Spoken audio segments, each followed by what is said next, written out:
Saudi Arabia is set to host Ukraine and almost 40 other countries to discuss a peace plan proposed by Ukrainian President Volodymyr Zelensky. Riyadh says its goal is to find compromises that might lead to a peace summit between Kyiv and Moscow. Since Volodymyr Zelensky unveiled his 10-point peace plan late last year, Ukrainian officials say they have held weekly calls with governments around the world on the topic.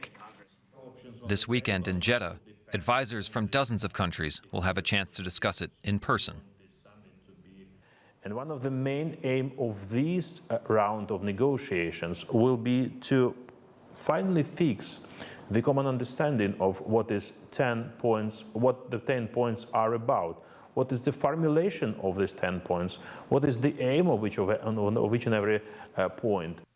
Among the demands, the withdrawal of Russian troops and cessation of all hostilities against Ukraine, the restoration of Ukraine's territorial integrity to its post-Soviet borders, the return of all prisoners of war and people deported to Russia, including children, and a special tribunal for Russian war crimes in Ukraine, such as the atrocities documented in Bucha. The peace plan has strong support among Kyiv's Western allies. We have long said that it is important that Ukraine be in the driver's seat when it comes to any potential diplomatic resolution to this war. It's important that countries that have not yet heard directly from Ukraine hear from Ukraine. Not all the parties in Jeddah are pro-Kyiv. India has remained neutral in the conflict while calling for peace. Host Saudi Arabia has a close relationship with Russia, a major trade partner. The day before the summit, China said it would also send an envoy. Beijing has published its own plan for peace in Ukraine, but it lacks specifics about territorial integrity, a key concern for both Moscow and Kyiv. For their part, Russia will not be at the talks. The Kremlin has called the demand to return territory it illegally annexed from Ukraine a non-starter. Despite Russia's absence, the Ukrainian president expressed his hope that the peace formula could be implemented soon, saying it was essential not just for his country, but for the entire world. Many countries from different continents, including countries of the global south, will take part. This is very important because when it comes to the issue of food security, the fate of millions of people in Africa, Asia and other parts of the world depends directly on how quickly the world will implement the peace formula. Let's get more on this from DW's Amian Asif in Kyiv. Hello, Amian. So countries are meeting for peace talks that includes allies of Russia. How much of a blow is this for Putin?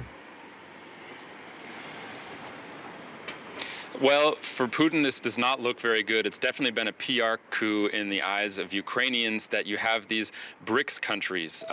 That's the acronym for Brazil, Russia, India, China, and South Africa. And Russia is the R in BRICS and is not invited to this summit, is not going to show up. They said they're going to be observing it. So for Ukraine, this does look like a PR coup. I think Russia is hoping that this backfires because don't forget, Saudi Arabia has also remained neutral. A lot of these countries are also committed to their position that they are remaining neutral, that they're going to show up to any summit that talks about creating a diplomatic solution to the war, not continuing the fighting in Ukraine. And so Russia is kind of hoping here that this will end in disagreement and make Ukraine look disingenuous for putting forward a peace plan that doesn't include any concessions. I mean, these are peace plan talks on Ukraine, but as you say, Russia is not represented. So how effective could it be? Few observers expect any kind of progress to come out of this, of these talks that leads directly to negotiations with Russia. Ukraine has been explicit in saying that this is not a peace summit without Russia, that instead this is forming Zelensky hopes to form a unified vision with non-aligned countries such as the BRICS countries, minus Russia, of course.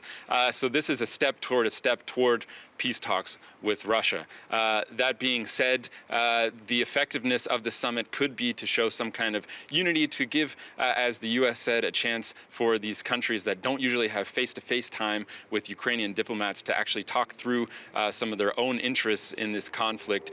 So you're going to see a lot of diplomatic pushes here, but certainly nothing that represents a major step toward ending this conflict, this war on Ukraine.